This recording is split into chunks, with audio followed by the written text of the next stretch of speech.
ni milele.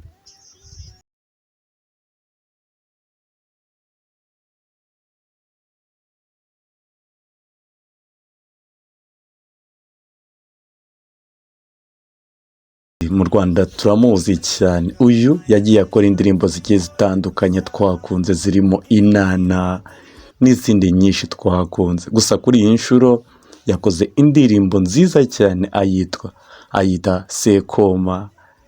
Ikibazo twibaza uyu munsi, ari iyi Sekoma ari na ni milele ya producer Ere, ni iyihe igiye kudogera abanyarwanda, ni iyihe iryoheye abanyarwanda, ese ni iyihe twakunze?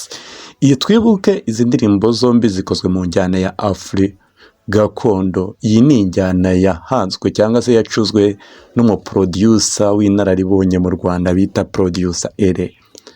Producer Ere acura iyi njyana ni nabwo yahise akora indirimbo ye ya mbere ayita ni milele. Nyuma yaho gato ntabwo yaryamye, ahubwo yahise akorera Chris Easy indi ndirimbo yitwa Sekoma. None ni iyihe irenze? Nimujye kure.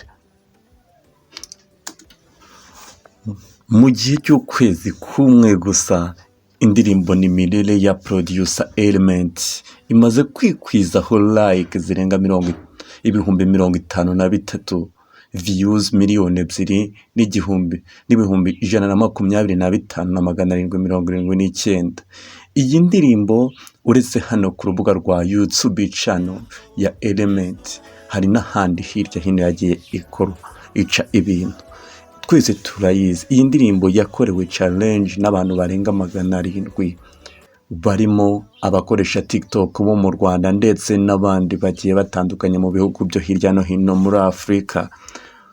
Gusa ku rundi ruhande kandi ntitwarenza ingohe ko Chris Easy ku ndirimbo ye Sekoma mu byumweru 2 gusa imaze kugira like ibihumbi 41.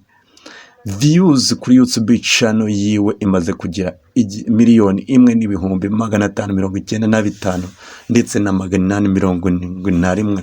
Uyu ni umusaruro utari mubi, gusa igikomeje kwibaza ni iyihe irenze iyindi, ni iyihe izabikora, ni iyihe izaguma mu matwi